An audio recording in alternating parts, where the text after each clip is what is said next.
The principle of innate intelligence is a concept that refers to the idea that there is something greater in the human body than just the mechanical bits and pieces. In other words, the whole is greater than the sum of its parts.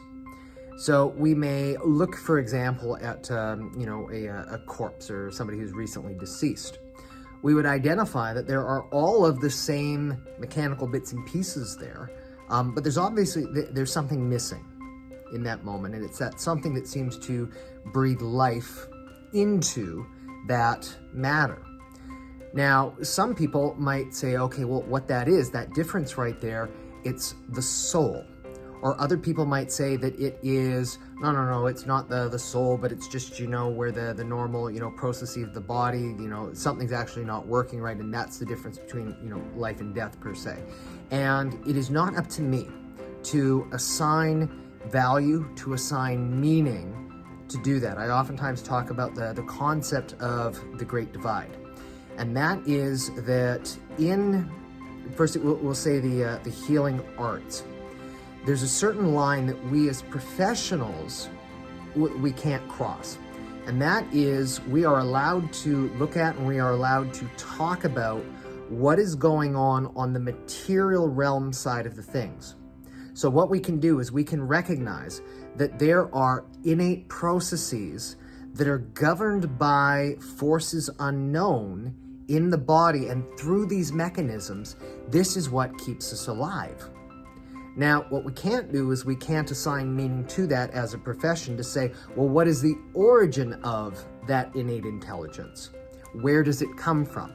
That then is up to the spiritual realm right there. Now, I also make the clear distinction that even though as a profession, we may not be able to cross that great divide, the individual, so you watching this, you are absolutely allowed to cross that line and assign the meaning into your own personal belief system, whatever that would so happen to be. But one way or another, what I'm pointing out here, and what I hope to point out, is that the concept of innate intelligence is axiomatic.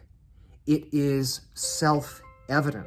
The fact that, I think, therefore I am, it's kind of maybe the other way around, I am, therefore I think. But the fact that we are here, the fact that we are alive, it means that something is working through our body, and it's happening at a non-conscious level. So we ask, what did you eat for breakfast? How many different activities do you need to do in order to move your fingers like this? How many different processes are going on where you are not actually consciously thinking about what's going on here? And what I'm wanting to point out here is this is actually the true power. This is the power that animates the human body, that keeps us all alive. The brain, we are only consciously competent or consciously aware of approximately 0.000005% of all the activities that are going on in our body.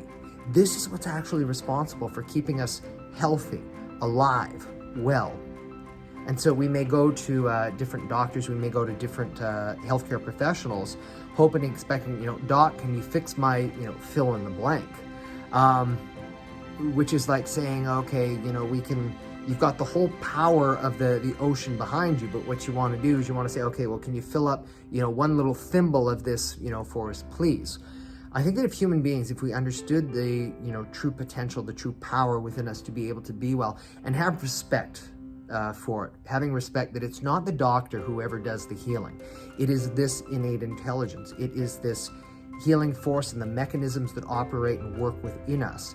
If we understand that we are going to and need to work with the forces of nature, not trying to control, not trying to manipulate, not trying to work against it, that it would ultimately allow us to reach much greater